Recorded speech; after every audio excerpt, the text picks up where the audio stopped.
Now let's take a look at some of the basic mixing functions in Cubase. The mixer can be found under the Devices menu or by pressing F3. Depending on what version of Cubase you have, you may see multiple mixers. This simply allows you to have a few mixers open at the same time displaying different things. For example, you could have one mixer showing inputs, one showing audio tracks, and another showing outputs. The mixer is basically divided up into three different sections: the inputs, the tracks, and the outputs. You can hide and show everything. Let's hide the inputs, hide the audio tracks, and hide the outputs. Try to memorize these icons to help you show and hide things later with speed. Let's bring it back to the way we had it by unhiding or revealing our tracks. Press the Reveal All Channels to bring everything back. You can move the two bars that divide the three sections just the way you like. The inputs and the outputs can be added and removed through the VST Connections window as explained beforehand. You can also reach the VST Connections window by pressing this button here.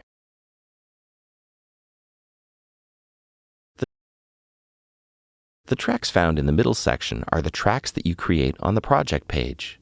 Let's add a MIDI track on the project page.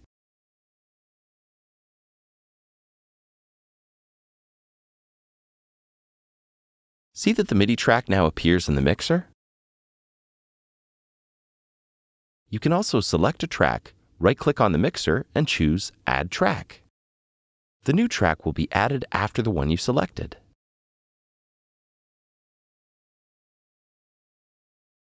Now let's hide the MIDI and input tracks and store a view set. View sets allow you to create presets for the tracks you want to see. We can name one. Unhide these tracks and then choose our view set.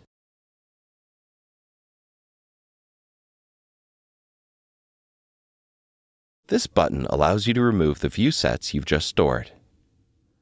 The mixer also has another three sections. They go from top to bottom. By pressing these little buttons here, I can show the basic mixer, the extended mixer, and the input and routing for each track. Let's view the regular mixer and the routing and begin talking about audio tracks. The input routing or record input for the track is set here and the output is just below it.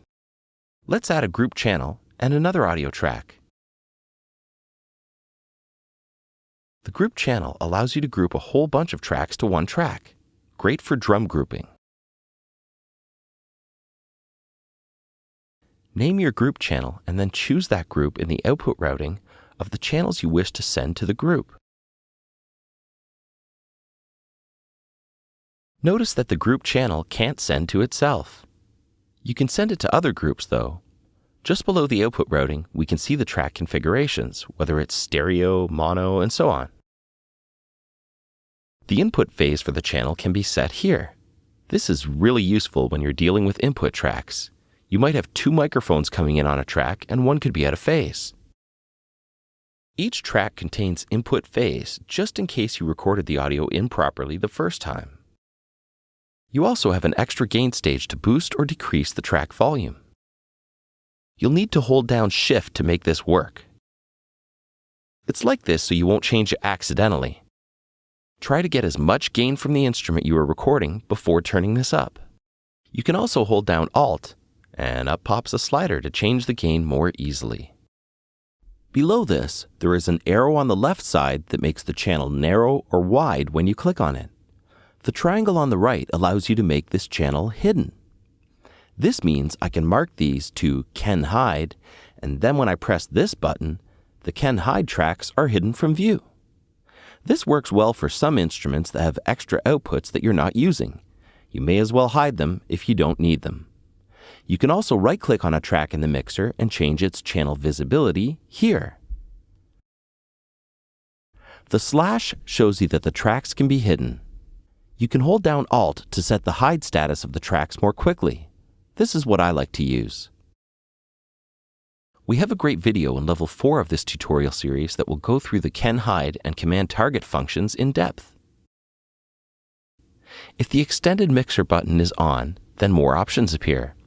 You can see various aspects about the channel in a larger, easier-to-see view. You can see what these various view options are by hovering the mouse over to display the tooltip.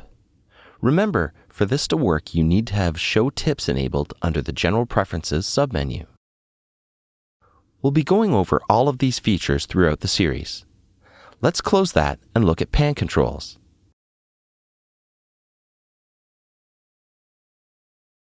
The panner is this line here.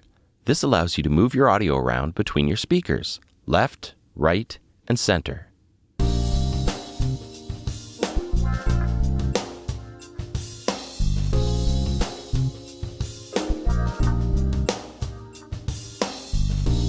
To get it back to the center, hold down the Control key and click in the panning range. The panner window allows you to see pan in 3 different ways. Stereo dual panner, that's my favorite, stereo combined panner, and stereo balance panner. Check out Level 4 of this series for the differences between these 3, as it takes a bit of explaining to understand all 3. That's a basic rundown of the mixer. Proceed to the next video to get more in depth.